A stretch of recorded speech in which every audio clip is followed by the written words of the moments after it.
9, 2003. It's an indelible image shown over and over again around the world and sent a strong message that just weeks after the US invaded Iraq, its dictator regime had fallen.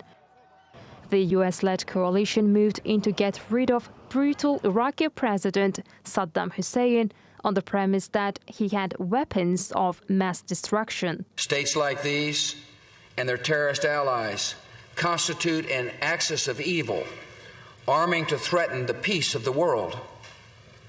By seeking weapons of mass destruction, these regimes pose a grave and growing danger.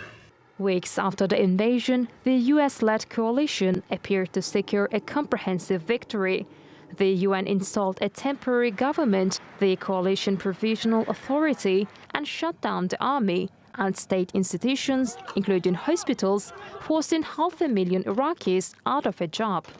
And the country descended into further chaos, with different militia groups springing up everywhere to fight the US-led coalition. After the fall of the regime, we assumed that Iraq got rid of the tyrant Saddam Hussein. But it was one tragedy after another. Saddam is gone, but we have 20 or even 1,000 other Saddams. The US promised its 2003 invasion would herald a new era of democracy for Iraq, but 2 decades later, the lives of many Iraqis remains difficult. The Americans came and said, "We will give you everything you need. Give you full food rations, paved roads, switch systems and electricity." None of this happened. They just came, destroyed the country, stole Iraq's wealth and people, and then left.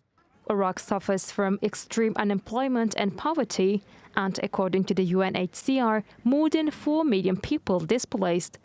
The country's infrastructure is in ruins, and US reconstruction plans have been mired in fraud, mismanagement, and incompetence. After 2003, there were killings, sectarianism, destruction, looting and stealing. So this was not what we were dreaming for Iraq to become. We started saying it had been better if we had just stayed in the old days.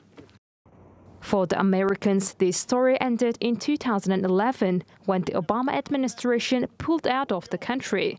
But for many Iraqis, the effects and the suffering from the war may continue for years to come. Rumeysa Codar, TRT World.